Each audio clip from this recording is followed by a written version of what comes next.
Joining us now, the Secretary in Virginia of Public Safety and Homeland Security, Secretary Brian Moran, in the Terry McAuliffe administration. I think he's going to stay in this job no matter who becomes the next governor. We'll see how that plays out. Secretary Moran, good to have you back, sir. John, thank you for having me back. We were, of course, on Monday talking about the Orlando shootings, and we're back today. Appreciate you having me on. And once again, a lot to discuss. It seems in public safety, it's a 24/7 clock. Something's going on continuously. And certainly yesterday, the Senate's action to step up and at least debate the issue around guns and their association with ensuring Homeland security. I think that's an appropriate debate to have. And so look forward to chatting with you about it. You know, it is an appropriate debate. And as you know, I'm voting for Trump in the fall. No question about it. A lot of my listeners getting upset that Trump is having a meeting with the National Rifle Association to have a debate, have a discussion, if you will, about, look, if somebody is on a terror watch list, it probably doesn't make sense for them to buy a firearm. I mean, I don't know how more common sense you can be from that to have a legitimate dialogue around that. So here's my question. You have Omar Martin, and he was investigated, we know now, several times by the FBI. He was on some kind of a watch list. He had made social media posts and things like that, enough to get the FBI's attention. Now, here's my question that no one's answered. Maybe you can shed light on it, Mr. Secretary. Was Omar Martin on a no-fly list? Do you have any idea? There has been information that he was on a list twice because he was being investigated. Well, he had been investigated twice, been put on the list. These lists, first of all, are maintained by federal authorities, the FBI, and there's a couple of different lists, a terrorist watch list and a no-fly list. My information is that I do not believe, and I'm not, I'll admit I'm not the authority on this. These are federal lists. That he was not on the terrorist watch list at the time of this incident.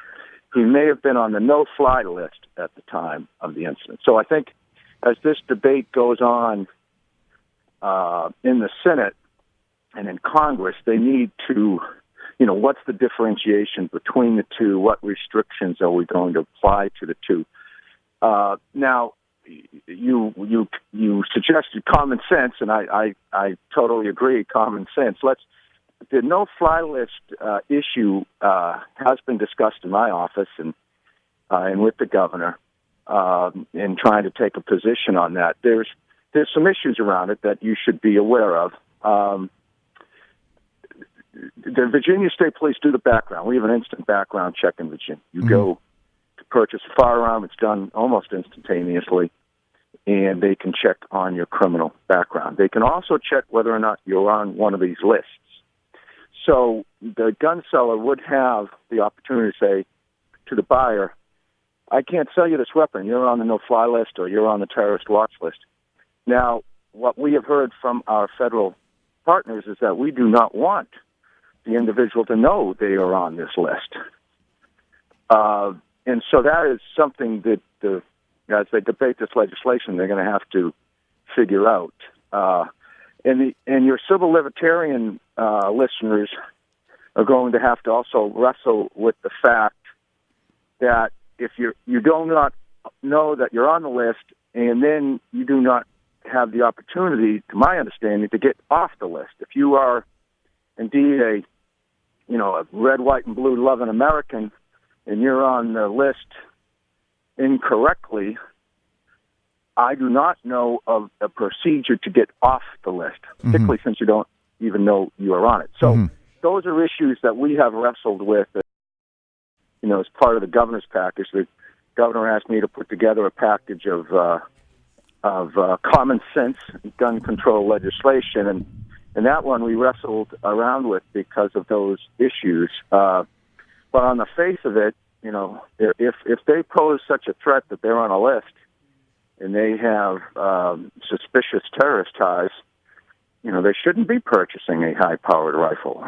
And so, that's I'm really looking forward to that Senate debate to see how they resolve those issues.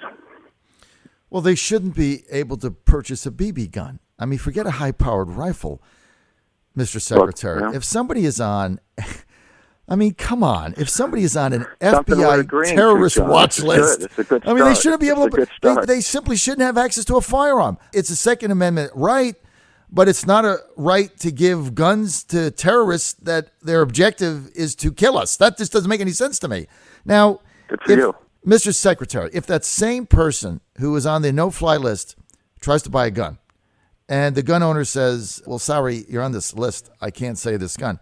No different than if he did the background check and the person had a restraining order or the person had a federal criminal activity, right? In America today, you can't buy a firearm, right? No, if you've had criminal activity as a misdemeanor, you can still buy a firearm.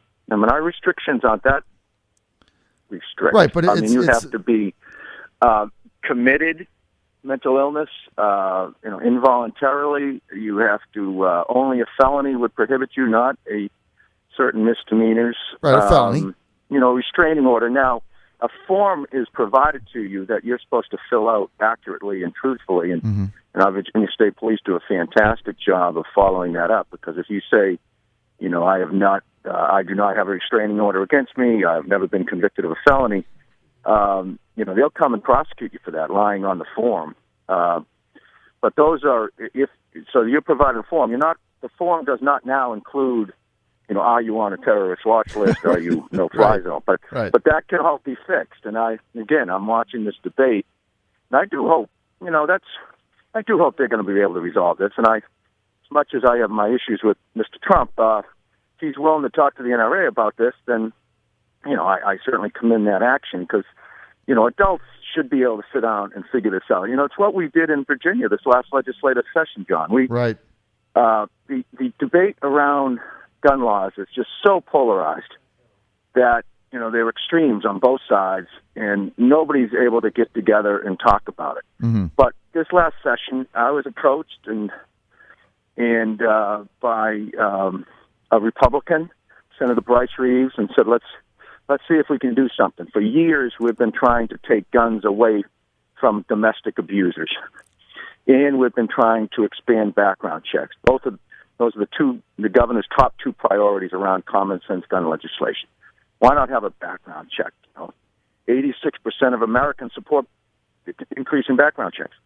And somebody who is physically assaulting their spouse or family member shouldn't have a gun either. Right. So we got together and we were able to actually come up with a compromise that we were able to work out. And, the governor deserves great credit. He took a lot of heat from the left. And but we were able to, sit down as adults and work it out. And we were able to achieve real common sense.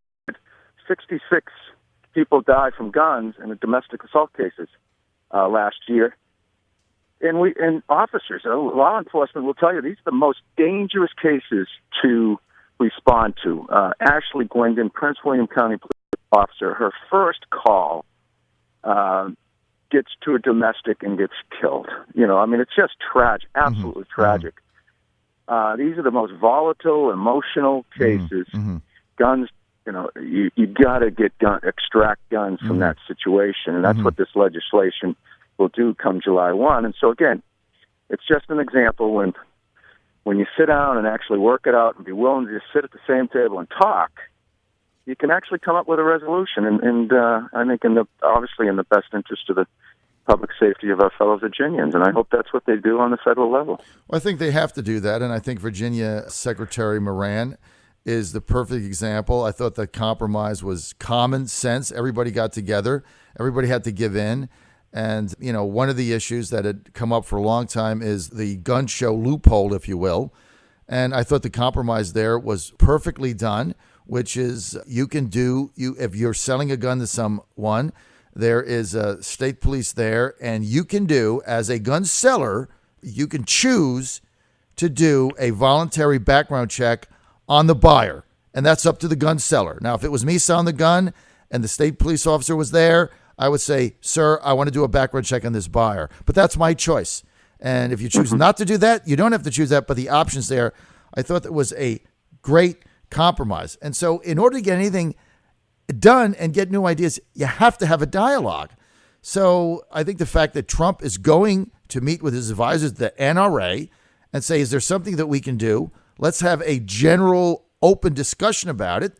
I think that shows the type of leadership we're going to want in any president, whether it be Trump, Clinton, or someone else. Now, let's get back to the no-fly list, because Sure. Secretary Moran, what you just said is very interesting. People don't even have any idea that they're on this terror watch list. So if you're on a no-fly list and you're living in Richmond and you go to the Richmond airport, you want to fly to Charlotte, all right, and you go to buy a ticket, give your ID and everything, you give your card, or you want to pay cash, you want to buy a ticket, and you're on the federal no-fly list, what happens? Well, they're banned from getting on. And so there's TSA officials there. So that in terms of denying them access to the airplane. Right. And so they could buy the ticket, and then after that they would get flagged, and they wouldn't be able to get on the airplane. And some official would have to say, "Sir or Madam, I'm sorry, you cannot get on this airplane." So yeah, and that would suggest that they've obviously become aware that they're on the no-fly list at that time. Well, they can't get on the airplane. So Right. they have to be given a reason, and somebody's going to have to say, look, you can't get on the airplane, here's why. What's the difference if you go to buy a firearm and the gun seller says, I'm sorry, I can't sell you this firearm? Well, what they'll tell you is there are folks who feel very, very strongly about Second Amendment rights, and you should be able to exercise that right. And if you can't, then you should have the opportunity to contest the designation of being on the no-fly list. Flying on an airplane, you don't have a right to fly on an airplane. I guess you could argue you have a right to interstate travel, but it's not. Flying on a particular airplane is not a constitutional right. Those who believe strongly in the Second Amendment would argue this is a Second Amendment right. I have the right to buy this gun, and you're going to have to show me why I'm on the no-fly list or the terrorist watch list. And if I'm on it, then I should have the opportunity to get off it so I can buy my gun. I mean, that's parts of the discussion. I mean, the Second Amendment has been elevated to the point where, as you well know, people feel very, very strongly about that, about it, and in no way should it be infringed. It does raise an interesting point about no-fly. In the debate about AR-15s are being used in these mass shootings, and I hear folks saying, "Well, you could have used, why target the weapon as opposed to the shooter?" When it came to 9/11, they used airplanes as weapons of mass destruction in a very effective way, unfortunately. And we did a lot around airplanes. We have the no-fly list. We also have TSA agents at every airport now. I was flying in and out of Detroit for a cybersecurity conference last week, and I had a perfectly good tube of toothpaste confiscated at the TSA checkpoint. I guess it was a little larger than I should have had. Fair enough. So we have imposed restrictions on airplanes. So suggesting we should impose restrictions on these particular rifles, I think that's very analogous. And so I would reject, I think the governor rejects the notion that we can't regulate in the area of the particular weapon, apparently of choice, San Bernardino, and now Orlando, these high-powered rifles. So that's part of the conversation as well, John. I don't know if you and I are going to agree on that one, but I think it should be part of the conversation.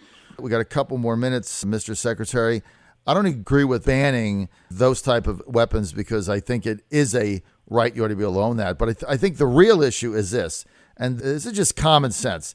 If somebody can't get on an airplane, if somebody is on a terrorist watch list, if somebody just got convicted of domestic violence or has a 50-foot restraining order or a 50-yard restraining order, I mean, these are people you just don't want to provide the opportunity to have a firearm. Whether it's a Second Amendment right or not, it's just common sense. And so if you can't get on an airplane, you probably shouldn't be able to buy a gun until this is figured out. And if you're on it the wrong way, or if you're on it unjustifiably, and that happens, look, anybody that's been caught in a bureaucratic cycle, look, try to get a false ding off your credit report, right? See how easy that is. Months go by, you can't get it resolved. So I understand that there's got to be a way to do this. But I agree. And the balance that, okay, there's some inconvenience getting off it, but balance that with the opportunity to actually prevent a terrorist from getting a gun and committing carnage. And I think most people would agree, okay, we'll put up with the inconvenience, just like we do at airports. We all put up with the inconvenience. I mean, exactly. 99.9%, 99.9% are doing nothing on the airplane. They're perfectly lawful citizens flying to here and there. But we are willing to put up with that because of what we saw in 9/11 and then the shoe bomber. Exactly. The shoe bomber fella. So, we're willing to put up with that inconvenience, and I think we should put up with the inconvenience of the no-fly list of those who are purchasing the firearm. That's a restriction. I hear agreement here, John. I'm thrilled to hear that type of agreement, and I hope the Congress is able to agree on that as well. I think it's a step in the right direction. Well, you have to have a dialogue. We're out of time. I want to thank Homeland Security and Public Safety Secretary Brian Moran for being with us. You can get more information. Go to pshs.virginia.gov. Mr. Secretary, thanks for being with us. We will have you back. This is the John Fredericks Radio Network.